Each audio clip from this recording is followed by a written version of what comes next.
adalah tentang mikroskop elektron. Pada prinsipnya, kalau kita menggunakan mikroskop, titik beratnya adalah pada resolusi. Resolusi itu adalah daya pisah. Nah, pokoknya kelihatan. Kemudian bisa membedakan kontras. Jadi kontras dan kelihatan, kontras jelas batas-batasnya.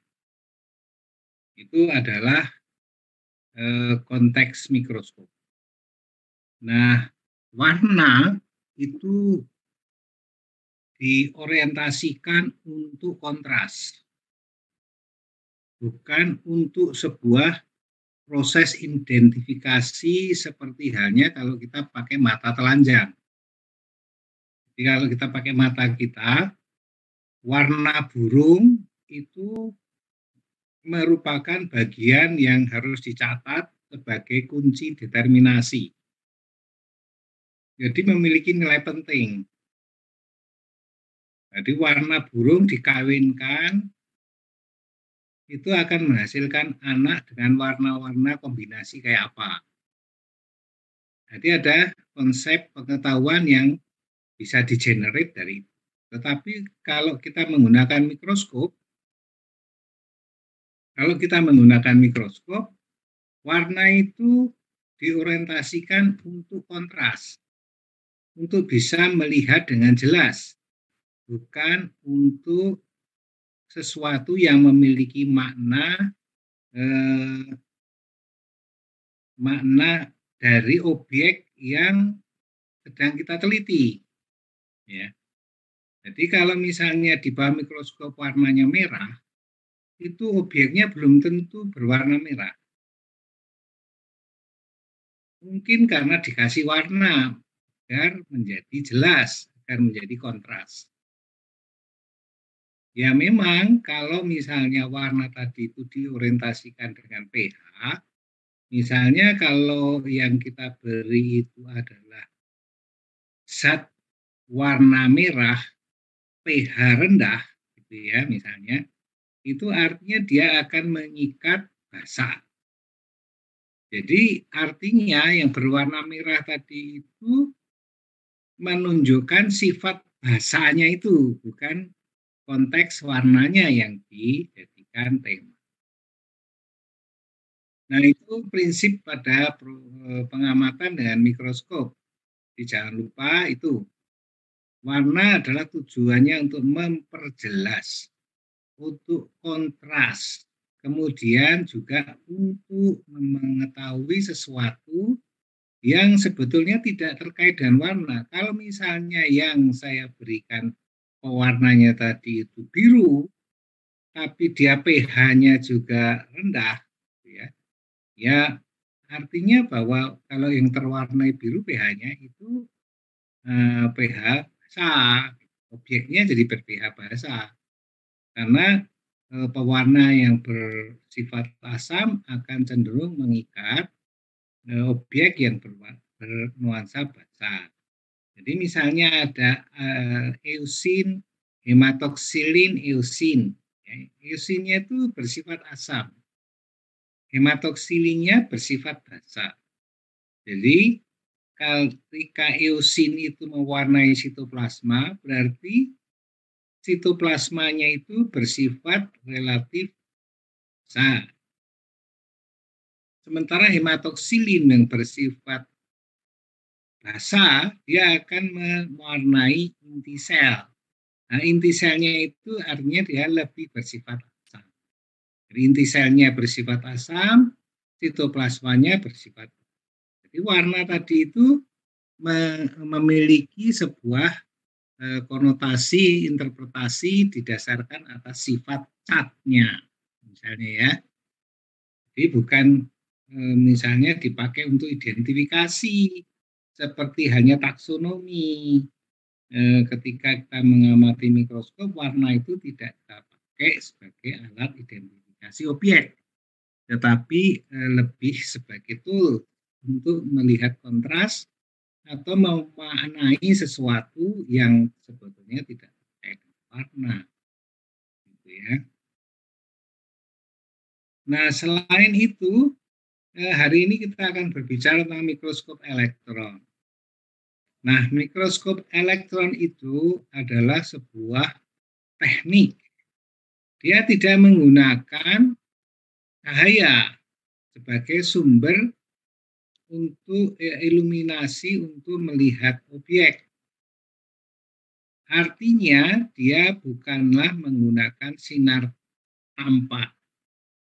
Jadi, cahaya itu sinar tampak. Jadi, mikroskop elektron dia tidak menggunakan cahaya. Mengapa? Karena mikroskop elektron ini itu memiliki satu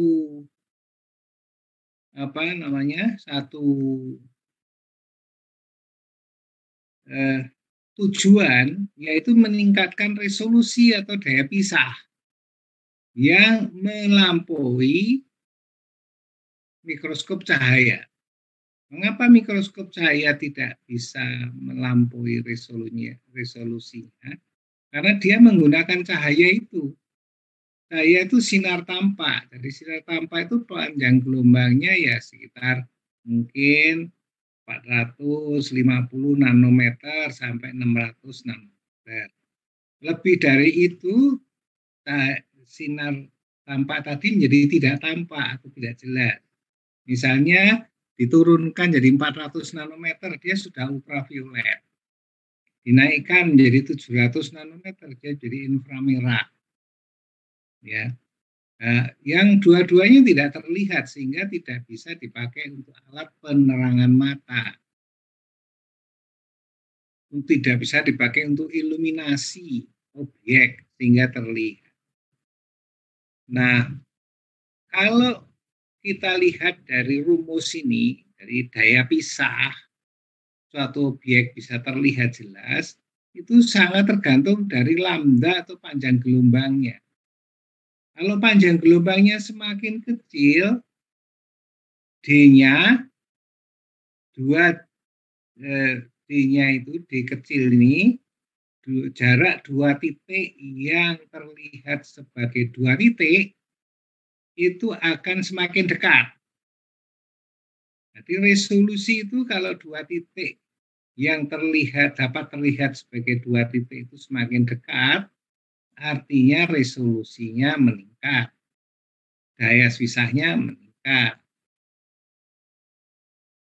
Nah, karena kalau menggunakan mikroskop cahaya itu lambda itu paling kecil yang 450-400 nanometer, maka objek yang lebih kecil dari itu tidak bisa terlihat. Untuk itu dipergunakan lambda atau sinar yang tidak tampak. Sinar tidak tampak ini umumnya frekuensinya tinggi sehingga panjang gelombangnya pendek. Panjang gelombang yang pendek ini memungkinkan kita untuk meningkatkan resolusi atau daya pisah. Karena jarak 2 titik yang bisa terlihat sebagai 2 titik, jaraknya semakin pendek. Jadi D kecil semakin pendek. Itu tetapi D besar atau daya pisahnya itu semakin tinggi. Kalau jarak 2 titik yang bisa terlihat sebagai 2 titik jaraknya semakin pendek, daya pisahnya semakin tinggi. Nah, resolusi ini perkembangan teknologi mikroskop ya, sampai mulai dari awal 1940-an sampai sekarang misalnya 2020 itu sekarang sudah sampai angstrom. Ya, sudah 0, sekian angstrom buat jarak 2 titik yang bisa terlihat sebagai 2 titik. Jadi daya pisahnya semakin tinggi. Nah, inilah ketika kita berhadapan dengan situasi seperti ini, kita harus sadar bahwa kalau sudah resolusinya itu pada level angstrom seperti ini, itu artinya bukan lagi kalau barang itu terlihat, bukan lagi terlihat seperti halnya ketika kita melihat dengan mata kita atau dengan cahaya. Karena apa? Karena objek-objek itu sudah tidak lagi mengikuti hukum Newton. Dia akan mengikuti sebuah fenomena non-Newtonian atau bukan sesuatu fenomena Cartesian. Di situ ruang dan waktu sudah tidak ada lagi pada dimensi ukuran itu. Karena sudah tidak ada lagi, maka kita tidak bisa berpikir seperti halnya ketika kita melihat dengan mikroskop cahaya. Oke. Ini resolving power of the human eye. What can we see?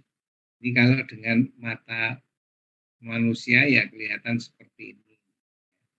Tapi sebetulnya kalau kita perbesar misalnya ya, kita kemudian bisa melihat itu. Tetapi apa-apa yang kita lihat itu ukurannya masih di sini, jarak dari sini ke sini itu masih 1 mili, berarti ini juga masih gede gitu. Ini kayak mikroskop elektron, tetapi sebetulnya juga bisa kita lihat pakai mikroskop cahaya. Ini kalau misalnya sudah menjadi seperti ini, ya misalnya ini ketika panjang gelombang itu sudah tidak bisa lagi menghasilkan kejelasan objek.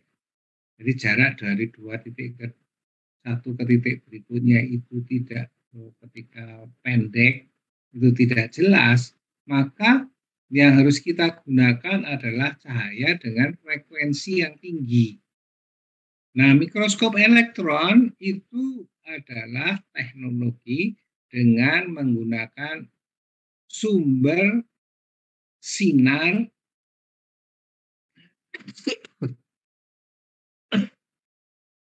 nah, frekuensi tinggi ya. Maaf ya. Seperti ini. Mohon maaf Pak Suciman, Ya. mohon maaf memotong. Saya ingin konfirmasi Pak, ini apakah Bapak share screen atau enggak ya Pak?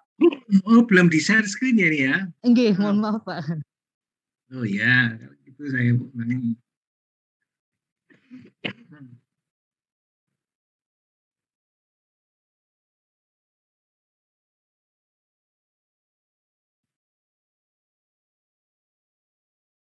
Oh, belum di share screen ini ya.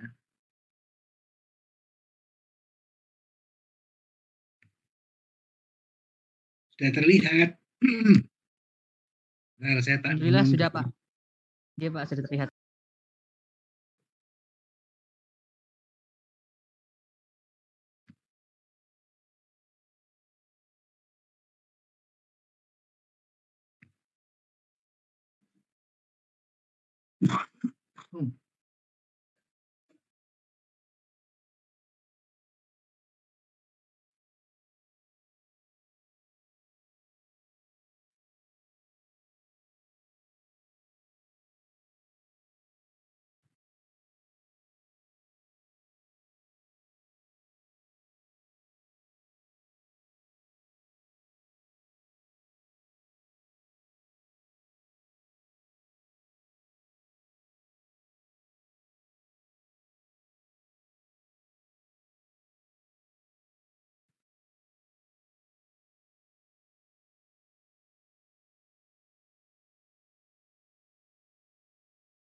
Oke, betul.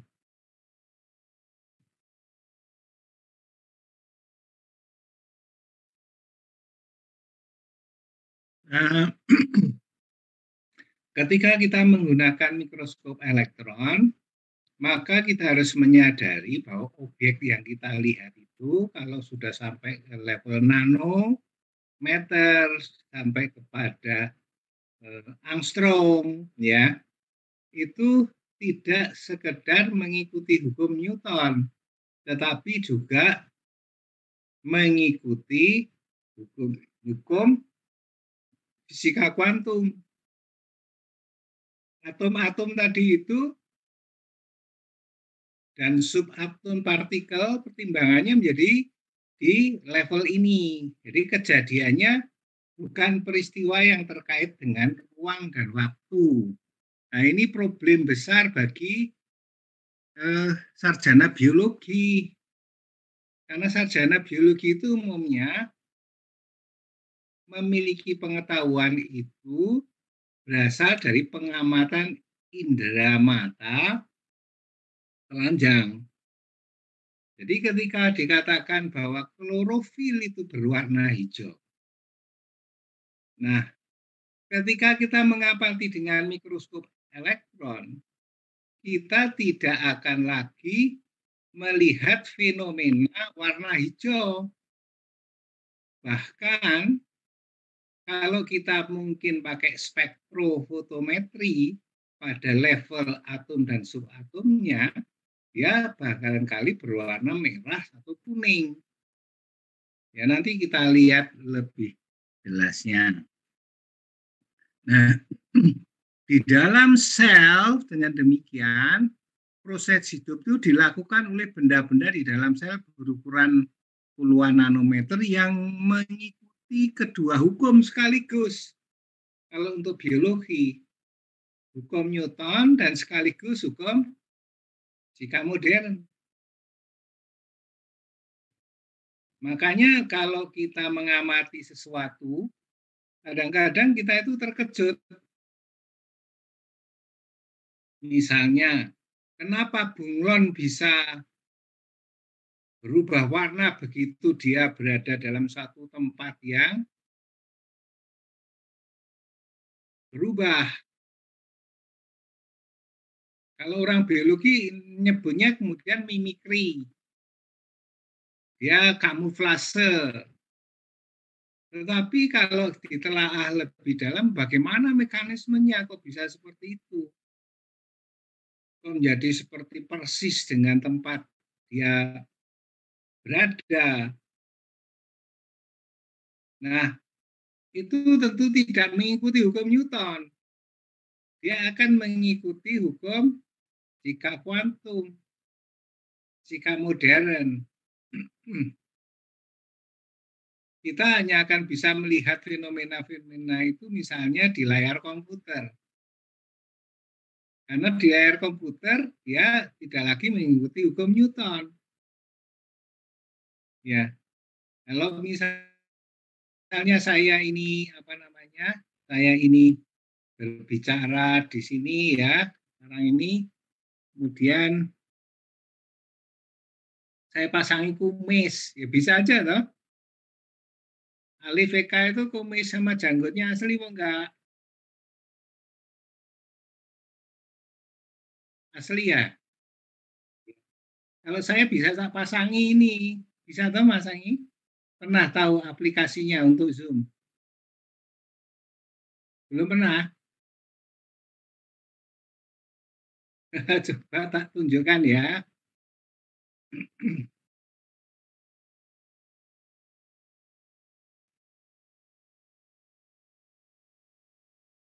Tunjukkan aplikasinya. Nah, ini saya sudah kelihatan belum? Saya pakai kumis sama jenggot. Sudah, Alif, sudah lihat. Lebih ganteng mana antara yang tadi sama sekarang?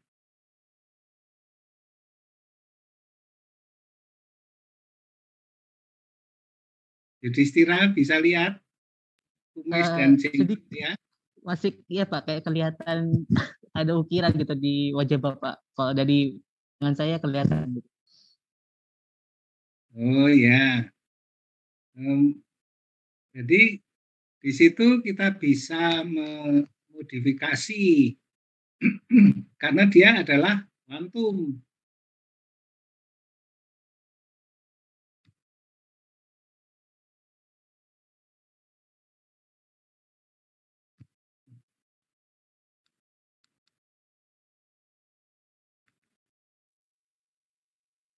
Ya, benar ya. Ini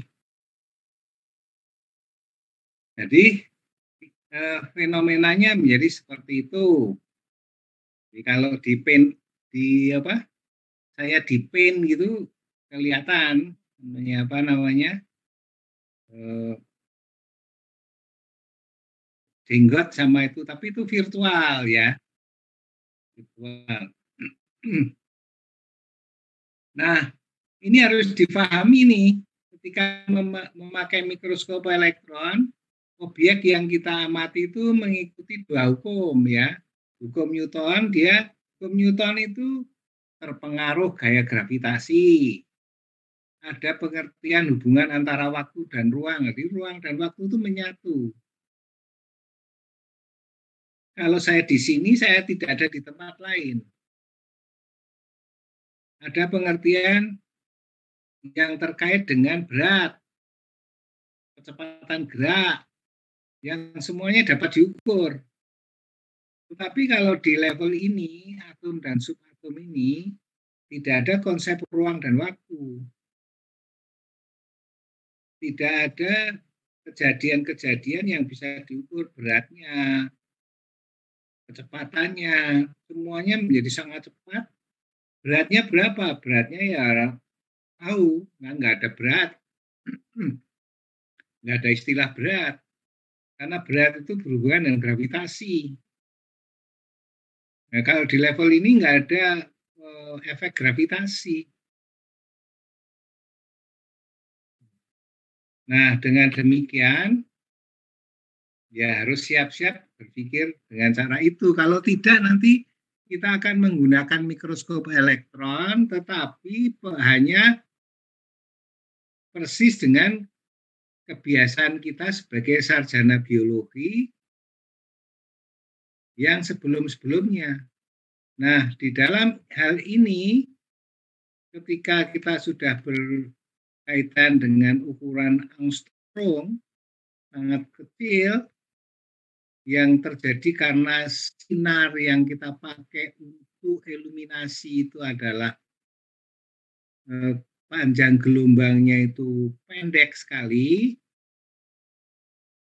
maka kita sebetulnya tidak mengikuti semata-mata hukum Newton. Nah, ini kalau misalnya yang bisa kita lihat kalau diperbesar ya tidak terdapat informasi lebih, ya hanya malah kelihatan kasar. Demikian juga kalau kita lihat diperbesar ya begini, itu magnification. Tapi paling tidak menjadi lebih jelas.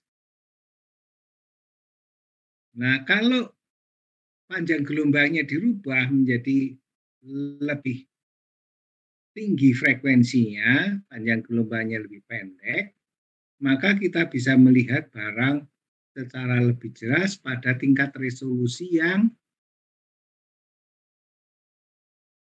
meningkat. Jarak dua titik yang terlihat sebagai dua titik itu lebih pendek. Daya pisahnya lebih tinggi. Ya. Ini contohnya ini. Kalau ini bunga mawar, ya di sini ada daun. Jarak dari sini ke sini 1 meter. Kalau kita lihat mendekat, kita akan ternyata ada seekor lalat yang hinggap di sini. Jarak dari sini ke sini 10 cm ini mungkin masih pakai mata telanjang kita. Nah, ini sudah harus pakai loop, tapi warna masih kelihatan karena kita pakai cahaya atau sinar tampak. Jarak dari sini ke 1 cm. Warna mata lalat, mata fasetnya juga kekuningan, jelas. Klorofilnya juga daun berwarna hijau, masih kelihatan. Tetapi kalau kita perbesar lagi, misalnya 100 mikrometer, sejauh kita memakai cahaya atau sinar tampak, maka warna mata ya akan kelihatan berwarna. Dan ini masih bisa dipakai untuk identifikasi di bidang taksonomi. Ya. Tetapi kalau diperbesar lagi seperti ini, 10 mikrometer, itu hanya hitam putih karena kita memakai sinar dengan frekuensi lebih tinggi. Sinarnya ini adalah sinar yang bukan light lagi, bukan cahaya, bukan sinar tampak. Sehingga ini tidak bisa menghasilkan bayangan pada mata kalau dilihat secara langsung. Akibatnya adalah ya resolusinya lebih tinggi, tetapi kita tidak melihat fenomena warna lagi. Dan itu memang tidak penting. Dalam mikroskop itu sejak awal itu mikroskop itu meskipun kita bisa melihat warna, kalau kita menggunakan mikroskop itu artinya kita menghilangkan faktor warna sebagai sumber informasi biologis asli dari objek itu. Jadi objek itu aslinya warnanya apa? Tidak dipermasalahkan. Yang penting strukturnya jelas. Seperti di sini, kita bisa melihat ini ada semacam duri di sini. Ya, semacam duri di sini. Di antara mata faset lalat tadi. Dan banyak jumlahnya ini. Karena kalau kita fokuskan di sini, kita tahu, oh seperti ini. Ya. Ini 1 mikrometer. Tapi jangan lupa, ini kita menggunakan sumber sinar tidak tampak. Artinya, ini adalah sebuah proses visualisasi untuk memperjelas kita sebagai biologis. Tetapi kenapa warnanya jadi putih di sini? Ini garis ini hitam, ini abu-abu. Ada baik bagi orang biologi strukturnya ini yang penting, tapi warna mengapa ini putih? Itu rata-rata mereka tidak, orang biologi tidak bisa membahas karena apa? Warna putih itu sudah berhubungan dengan, sebentar ya.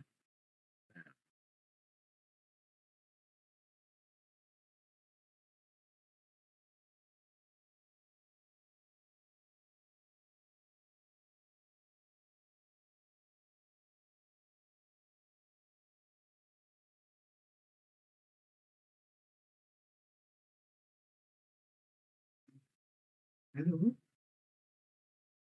halo.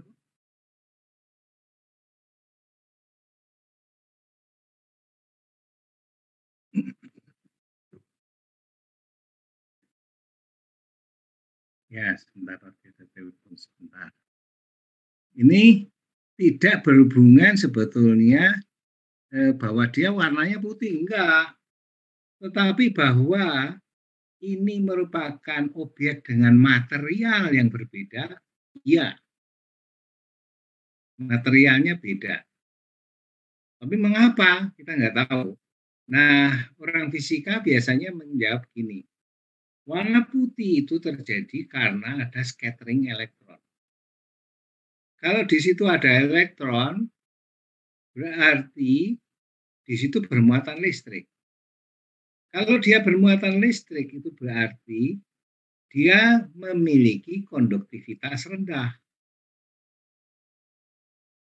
konduktivitas kelistrikan rendah. Karena apa? Mikroskop elektron ini di-grounded ke tanah. Jadi semua bentuk energi yang dirubah menjadi listrik, kalau dia tertahan di objek itu, maka dia akan menunjukkan gambaran flickering seperti menjadi seperti warna putih itu. Jadi ini bukan warnanya putih, bukan. Jadi interpretasinya lantas interpretasi fisika kuantum, fisika modern, kelistrikan.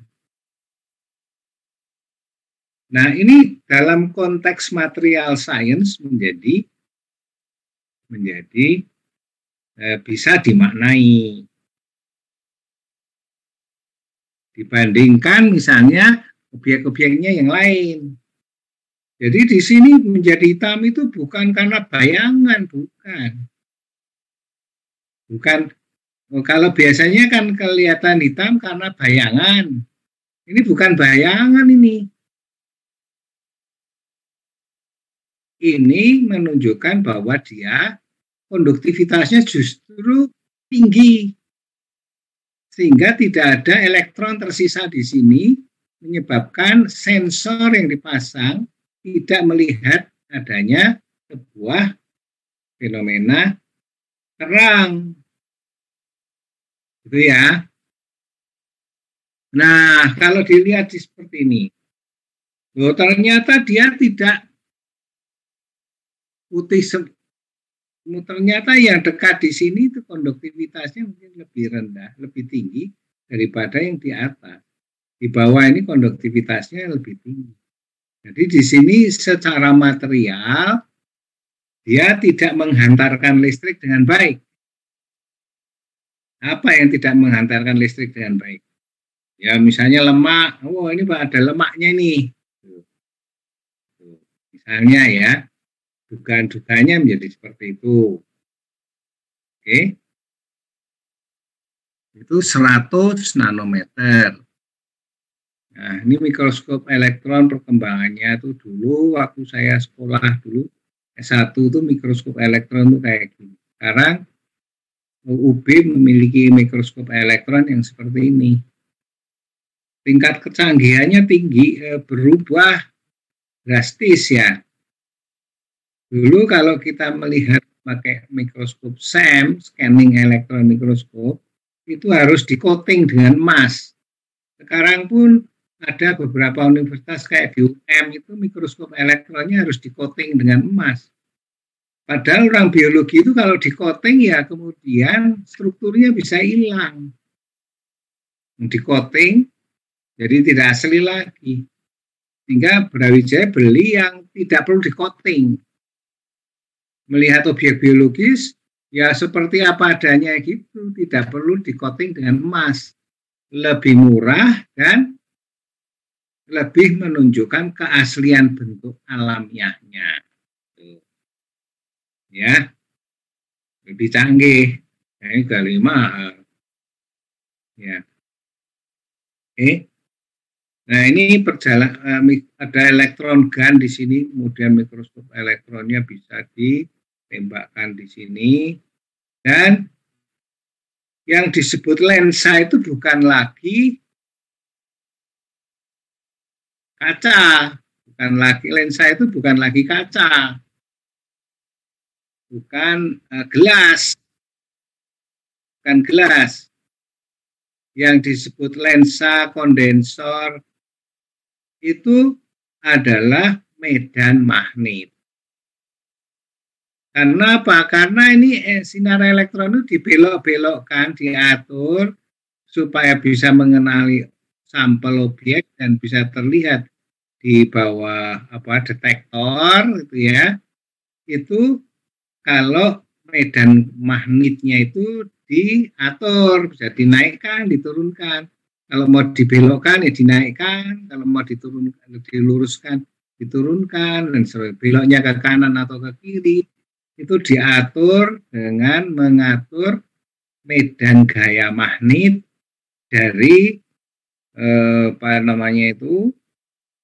ruangan yang menjadi bagian dari perjalanan sinar elektron.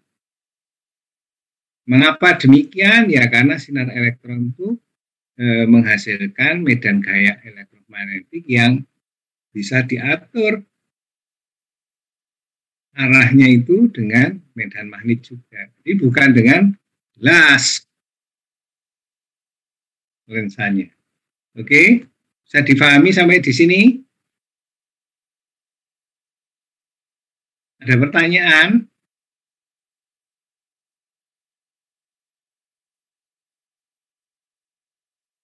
Ada pertanyaan kah?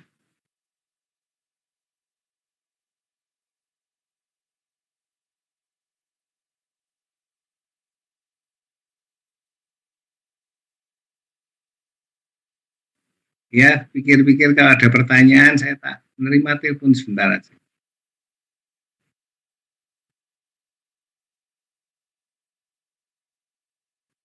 Oke.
Halo, telepon Mbak.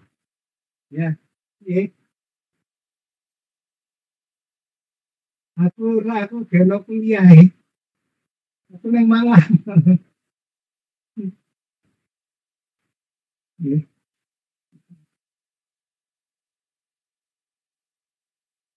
Oh ya, ya. Tapi wis telepon kan, wis telepon Pak Dewa.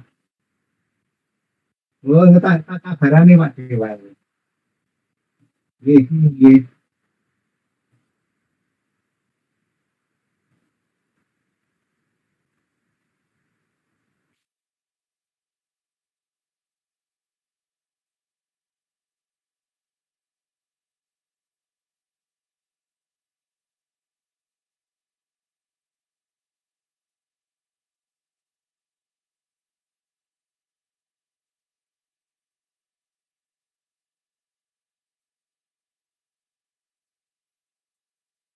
Dulu Pak Dewa, itu Pak Bambang sama yang menuju ke situ sudah sampai di Kalen. Nggih, nggih. Maksud nggih.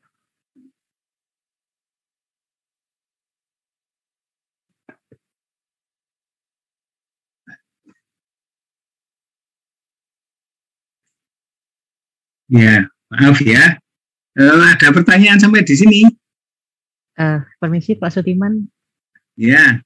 Saya Disra Ibrahim Pak, izin bertanya ini saya agak sedikit bingung atau agak susah Pak untuk membayangkan. Jadi kan tadi kata Bapak itu lensanya itu kan bukan bukan material kaca lagi ya, melainkan tuh medan magnet.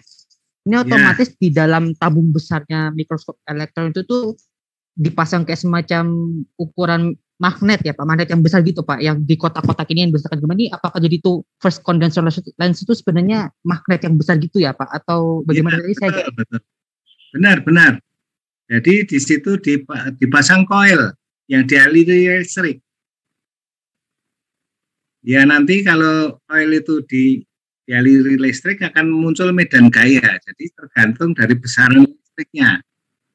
besaran aliran listriknya. Kalau mau besar, ya alirannya digedein gitu. Jadi bentuknya bukan lagi lensa dalam wujud gelas.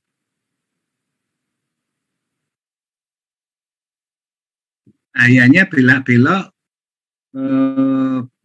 berdasarkan atas ini apa namanya medan magnetnya.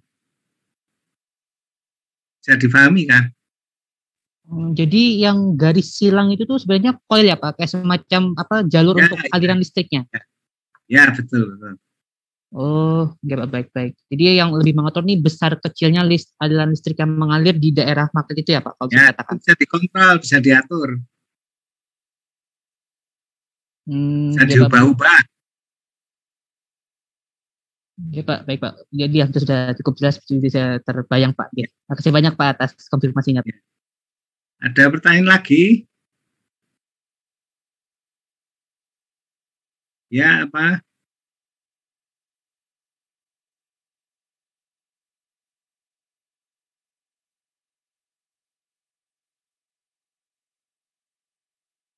Oh ya, kalau coating tadi itu tujuannya adalah untuk melindungi sebetulnya objeknya itu. Objeknya itu karena kan kalau kita menggunakan sinar dengan frekuensi tinggi, artinya berenergi tinggi itu. Sinar X, sinar elektron itu kan sebetulnya bukan cahaya. Ya frekuensinya tinggi, merusak benda-benda hidup itu rusak. Sehingga perlu di-coating. Dan juga objeknya itu harus ditaruh di satu tempat vakum. Jadi apa namanya? Sinar elektron itu tidak bisa lurus kalau tidak vakum. Dia akan nabrak-nabrak material udara yang ada di situ sehingga harus dipompa keluar vakum. Nah, untuk menghindari kerusakan karena vakum, kemudian karena paparan sinar frekuensi tinggi, maka perlu di-coating dengan emas. Ya, coatingnya dengan emas. Nah, cuman sekarang kita punya mikroskop dengan teknologi baru. Tidak perlu di-coating dengan emas karena kekuatan penetrasi sinarnya bisa kita atur. Ada teknologi yang sudah dikembangkan untuk mengatur itu sehingga penetrasinya tidak merusak. Dan juga bisa ditembakkan dalam yang disebut dengan low vacuum. Ya dibuat vacuum tetapi tidak seperti yang di UM itu yang harus di coating. Ini teknologi baru sebetulnya. Ya, karena sinarnya itu bisa diperkecil kekuatannya sehingga dia bisa berjalan lurus pada suatu tabung yang tidak terlalu vakum, maka dia tidak merusak objek. Karena tidak merusak objek, maka tidak perlu di-coating. Keuntungannya apa? Ya keuntungannya kita bisa melihat struktur pada tingkat mikroskop elektron dengan resolusi mikroskop elektron secara lebih merupakan gambaran alamiah mereka. Bisa dipahami kah? Oke. Ada pertanyaan lagi?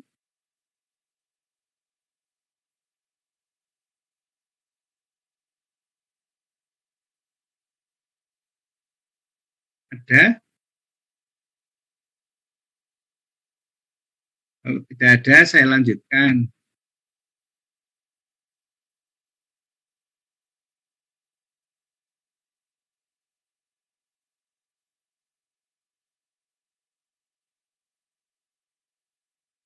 Nah, ini gambaran tadi kalau 100 nanometer begini, kalau 10 mikrometer seperti ini, kemudian diperbesar, image scanning electron microscope, jadi gambarannya menjadi seperti ini ya, 100 nanometer. Nah, begitu kita bicara nano seperti ini, sebetulnya tidak lagi berbicara tentang sebuah image seperti halnya mikroskop. Ini sekedar menggambarkan bahwa warna itu tidak perlu,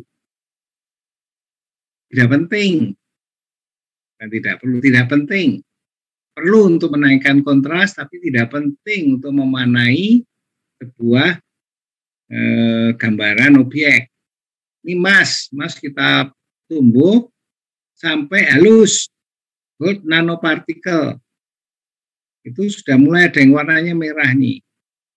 Ada yang warnanya hijau, dan kuning lagi.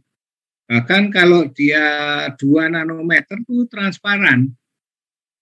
Kita taruh di dalam air, nggak tahu kalau di dalamnya ada emas itu, kalau ukuran 2 nanometer. Kalau 5 nanometer seperti ini, 50 nanometer warnanya merah, 100 nanometer malah seperti keruh, 200 nanometer seperti itu. Jadi tergantung ukurannya warnanya itu. Jadi warna emas itu kayak apa? Yang benar itu warna emas itu apa? Kuning, transparan, ya tergantung ukurannya. Kalau ukurannya itu besar, di atas 100 nanometer, di atas 1000 nanometer, 2000 nanometer, mungkin warnanya emas, kekuningan. Kenyataannya tidak. Kenyataannya ketika dia ber-2 nanometer maka transparan. Bahkan tergantung dari cahayanya. Cahayanya itu kalau melewati objek, jadi sumber cahayanya itu dibalik itu, maka warnanya seperti ini. Tetapi kalau reflected, artinya sumber cahayanya itu sama posisinya dengan diri kita, warnanya yang merah itu menjadi seperti ini, ya ini jadi coklat tua, ini jadi oranye, jadi kuning, kayak wortel, ini jadi biru, jadi coklat.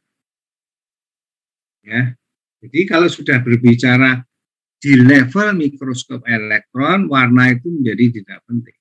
Tetapi sifat karakter itu menjadi bisa lebih jelas.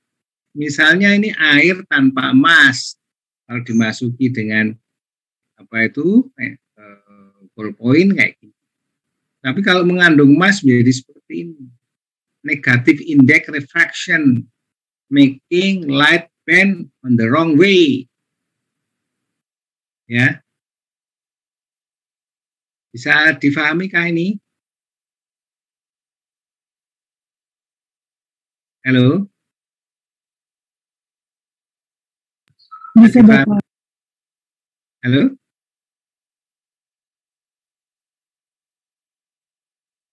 Ini mengandung emas, ini tidak, ya. Ya, kalau dilihat lebih jauh lagi pakai spektrofotometer atau diteorikan itu ya menjadi seperti ini. Nah, sebetulnya nanti bisa menjelaskan fenomena ini. Yang kita lihat pada dengan mata telanjang itu peristiwanya sebetulnya adalah peristiwa-peristiwa yang hanya bisa kita lihat di bawah mikroskop elektron. Tetapi ketika dilihat di bawah mikroskop elektron, ya tetap cuma hitam, putih, abu-abu. Terus gimana kita bisa menjelaskan ini? Ya, kita harus memahami hukum-hukum fisika modern. Seperti tadi konduktivitasnya tinggi, konduktivitasnya rendah, muncul medan gaya magnetik yang kuat, muncul berbagai macam fenomena yang terkait misalnya dengan gerakan-gerakan elektron. Ya, misalnya ya. Jadi ilmunya menjadi tidak semata-mata biologi. Nah, seperti ini, gimana ini? Ini warnanya menjadi berubah. dalam waktu yang sangat singkat. Ya, hal-hal seperti ini baru bisa dipelajari. Ilmunya namanya nanoscience akhirnya, karena dia ukurannya fenomena itu berubah-ubah seperti itu pada skala nanometer. Ya. Nah, ini nanoscience. Jadi biologi sel, biologi molekuler itu sesungguhnya nanoscience.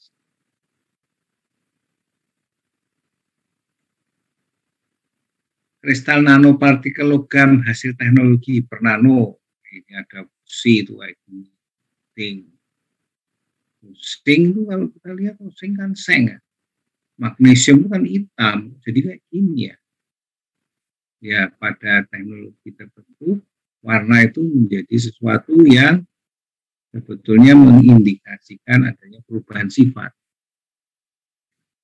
Oke. Ini gambaran sel normal dan tulang normal dan tulang osteoporosis. Susah loh membedakan ini. Kalau kita disodori ini tulang normal atau osteoporosis, nggak tahu. Kecuali kita sudah diberitahu ini tulang osteoporosis loh ya, tolong diamati di bawah mikroskop. Nah, nanti kita amati. Tapi kalau kita nggak diberitahu, kita ya nggak bisa menjudge ini osteoporosis ini normal. Ya. Nah, baru bisa kalau kemudian kita menerapkan di dalam mikroskop elektron SEM, misalnya scanning elektron mikroskop itu diperlengkapi dengan alat namanya EDAX. EDAX itu adalah X-ray diffraction. Nah, dari situ kita bisa menembakkan sinar beta, kemudian menembakkan sinar elektron, kemudian direfleksikan oleh atom-atom itu berupa wave sinar beta yang berbeda-beda, sehingga kita bisa tahu oh di sini kalau warnanya seperti ini itu kalsium, warnanya biru ini itu adalah misalnya fosfat. Ya, kalau seperti ini Cu, Zn, Fe, K, Mg, S dan seterusnya itu gambarannya. Tapi apa gambaran atomnya seperti itu? Tidak. Ini adalah sebuah visualisasi untuk menunjukkan oh ternyata distribusi kalsium itu masih selaras dengan fosfat pada kondisi osteoporosis. Cu itu masih selaras dengan Zn. Nah, aluminium, Fe, kalium, Mg, S, dan Ti ini memiliki keselarasan distribusi pada osteoporosis. Loh, kalau normal gimana? Normal itu ternyata kalsium itu bukan dengan fosfat. Kalsium itu dengan kalium dan titanium. Pasangannya itu Cu, Zn, dan Fe. Nah, fosfat itu dengan aluminium, magnesium, dan sulfur. Oh, berarti dengan mikroskop elektron SEM ini kita bisa tahu oh terjadi perubahan pola distribusi atom dan partnering antar atom yang berbeda antara tulang normal dan tulang osteoporosis. Jadi osteoporosis itu bukan permasalahan nggak punya kalsium, ada kalsiumnya. Cuman dia partnernya beda.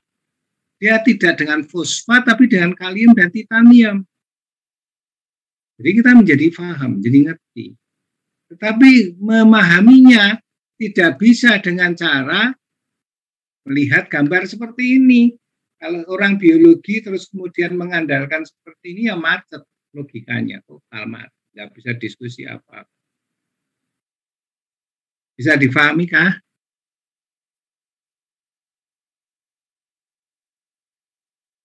Ya. Jadi orang biologi kalau hanya mengandalkan seperti halnya melihat dengan mata telanjang gitu ya, tanpa pengetahuan yang lebih mendalam tentang aspek fisika kuantum, atom dan subatomik, ya ya bisa dapat pengetahuan. Makanya seringkali orang biologi karena lemahnya bidang matematikanya dalam aspek pemahaman fisika modernnya, orang biologi akhirnya meninggalkan area itu dan itu dikerjakan oleh orang-orang fisika. Biologi molekuler itu sekarang banyak orang fisika dan orang matematika. Karena orang biologi terbiasa deskriptif, menggambarkan apa yang dilihat. Itu ya. Bisa difahami kah itu? Insya Allah bisa, Pak. Jadi kalau pengen lebih dalam lagi, ya harus belajar fisika modern ya. Nah, ini misalnya simpulannya dengan Sam Edat. Osteoporosis itu kalsium dengan fosfat. Normal itu kalsium, kalium, dan titanium. Dia periodik tabelnya 4. Cu dan Zn, osteoporosis. Cu, Zn, Fi. Jadi semata-mata osteoporosis itu bukan problematika ion kalsium tok, bukan, itu problematika material science, ilmu material. Ilmu material ketika kalsium itu berpasangan dengan fosfat dan Cu dan kemudian titanium terpaksa berpasangan dengan aluminium, Fe, magnesium dan sulfur. Maka disitulah kemudian muncul gambaran osteoporosis. Bisa dipahami? Osteoporosis itu sebetulnya konteksnya adalah ilmu material, bukan ilmu biologi, bukan kedokteran juga. Kedokteran itu hanya fracture-nya aja, kalau fracture kemudian jadi salah kedokteran. Tapi ilmunya sendiri itu ilmu material, nanoscience. Ya. Kemudian kalau kita buat modeling lah dengan ICP-MS SAM-EDAT ditambah ICP-MS image, kemudian SAM-EDAT, indicate that osteoporosis is not because of calcium deficiency, bukan karena kekurangan kalsium, malah besar, but more to the change of hydroxyapatite bone crystal. Jadi perubahan susunan. Jadi kalau misalnya osteoporosis seperti ini yang atom ini yang harusnya itu sama biru, birunya itu kan harus distribusinya seperti ini. Itu distribusinya hanya di sini loh. Yang lainnya hilang. Yang merah mungkin masih tetap sedikit berubah. Ini muncul baru. Belum yang kecil-kecil ini. Nah, ini pola distribusinya itu menjadi berubah.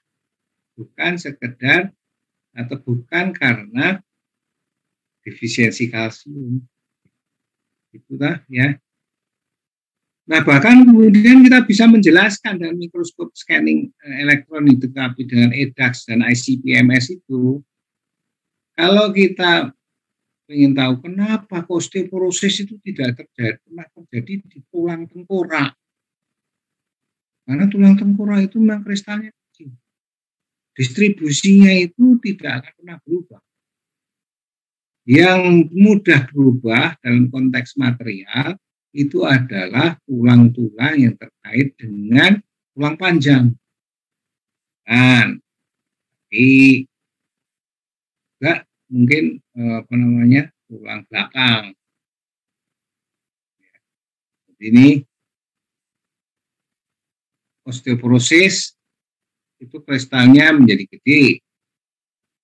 Tulang normal kristalnya lebih kecil. Tulang buatan itu tidak pernah lebih kecil dari 150 nanometer kristalnya itu ukurannya.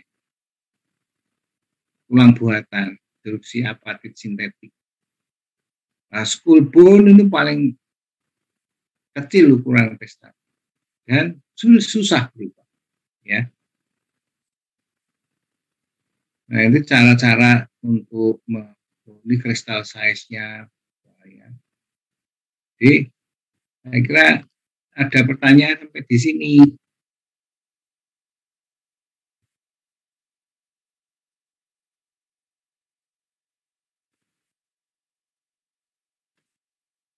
Ini kumisnya dihilangi dulu ya.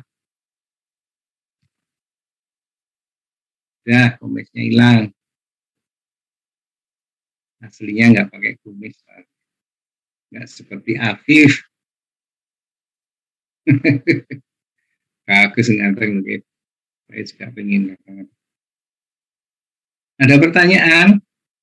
Abida, Saida, Maureen, Ardina, Eni, Nisa, di gimana?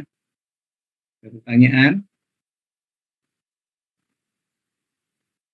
Belum ada, Prof. Ya, boleh.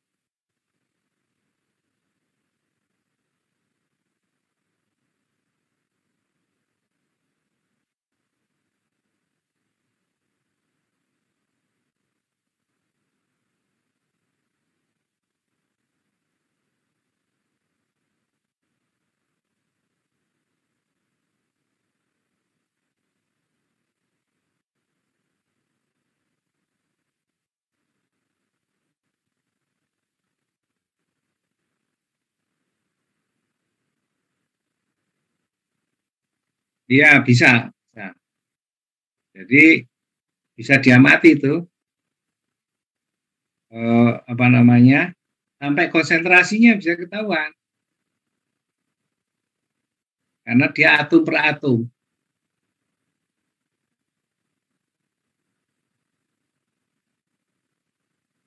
Ya, nah, ada pertanyaan lagi? Permisi Pak Sutiman. Ya. Jadi setelah Ibrahim Pak ini izin minta itu apa pandangan dari Bapak berdasarkan tadi itu kan yang terkait osteoporosis ya Pak, kan itu kalau dari segi ilmu kedokteran yang umumnya itu kan yang kita tahu kan kekurangan kalsium ya Pak kalau secara kasarnya, dan kalau dari konfirmasi secara nanobiologi itu tadi dari segi materialistik ternyata tuh ada perbedaan dari segi kandungan apa tadi itu atom-atomnya ya Pak tadi kalau tidak salah ya Pak.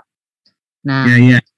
Nah, itu artinya apakah ada kemungkinan ya Pak, kalau misalkan kita mendalami ilmu materialistik dari segi biologi itu ada beberapa penyakit yang kalau kita membicarakan defisiensi itu ternyata salah persepsi Pak.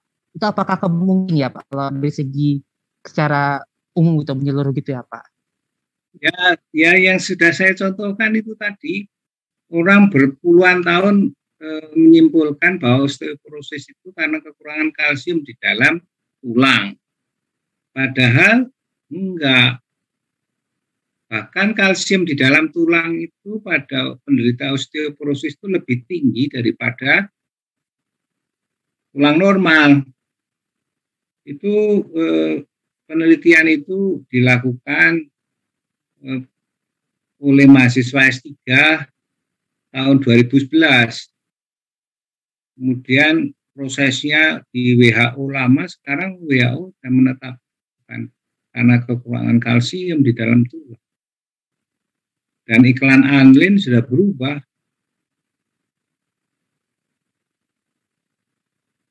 Ya. Jadi kesalahan persepsi bisa jadi karena dulunya dilihat secara deskriptif dengan melihat kadar kalsium di dalam darah. Pada penderita osteoporosis itu rendah kalsiumnya dalam darah.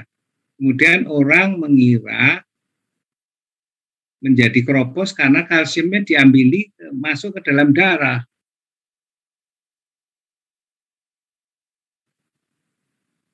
Setelah kita lihat tulang-tulang itu kemudian dimasukkan ke dalam alat namanya ICP-MS, Integrated Coupled Plasma Mass Spectroscopy, dengan dijadikan plasma, ya ternyata kan apa namanya itu kekurangan kalsium. Ya, paham maksudnya? Paham Pak, paham. Menjelaskan apa? Paham Pak, betul. Jadi ya bisa jelas akan bisa berubah, dan perubahannya bisa fundamental ya.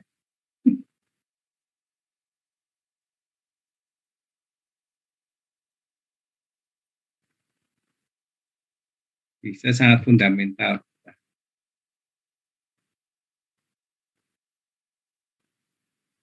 Ini mau saya kirim.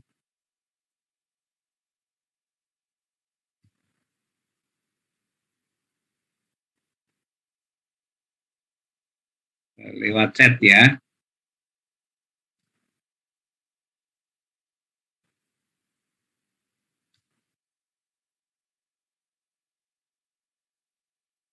Ya, bisa di-download. Oke. Ya, ada pertanyaan lagi?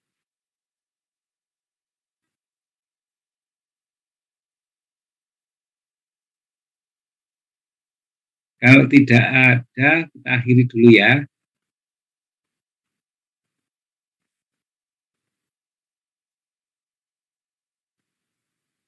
Assalamualaikum warahmatullahi wabarakatuh. Tolong Yudhistira dan difotokan dulu.